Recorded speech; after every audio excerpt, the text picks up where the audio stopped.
So, The Telegraph is out with a report that's speculating on, well, the end of a prime minister's career. We're going to break down their analysis of a crisis that, as of February 9th, 2026, is unfolding right now at the very top of the British government. And this one line from the article really tells you everything you need to know about the stakes. We're not just talking about some political hiccup here. The conversation has already jumped straight to the Prime Minister's potential exit from office. So, what's behind all this? Well, The Telegraph paints this picture of a government that's been completely thrown into chaos and is now buckling under some really serious and mounting pressure. The report actually uses the phrase "a deepening sense of crisis" to describe the mood. And, that's not just some journalistic flair. It's meant to tell you that the situation inside Downing Street isn't just bad, it's actively getting worse, like by the hour. And this is the immediate fallout, the tangible result of that crisis. Not one, but two senior aides to the Prime Minister are gone. Now, losing key staff is always a huge blow, but for two to resign this quickly, that signals some major internal turmoil.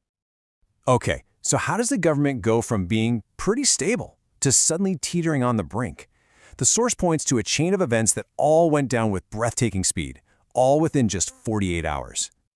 The source has even given it a name, the Mandelson crisis.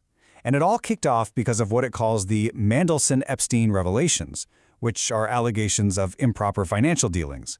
This right here, this is the spark that lit the whole fuse. I mean, just think about the speed here for a second. First, these revelations come out, and then, boom, in less than 2 days, two of the Prime Minister's key people are out the door. That kind of rapid collapse is a massive part of the story. It just screams that the administration is completely overwhelmed. So you have this incredibly fast fallout, the crisis, the resignations, and it all led the newspaper to move past just reporting the news. They started asking a much bigger, much more direct question about the Prime Minister himself. And there it is, right in the headline of the article. It's not if he will resign, but when. And that's the crucial thing to understand here.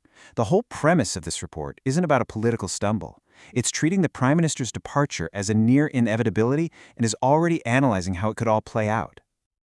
And the article doesn't just leave that question hanging in the air. Oh no. It actually tries to answer it by laying out 4 potential paths the Prime Minister could take on his way out the door. So the piece basically game plans 4 specific scenarios for his departure. You've got everything from him resigning voluntarily to try and save his legacy, to being forced out by his own party in a coup. He could also lose a vote of no confidence in Parliament, or even call a snap general election. The simple fact that a major newspaper is wargaming these options really shows you how dire the situation is. So that's the picture the article paints, a prime minister at a crossroads with what looks like every path leading out of office. Whether he chooses to walk out on his own terms or is pushed out by events, the question is no longer if he will survive, but how his departure will unfold. It's just a stark reminder of how quickly political fortunes can turn.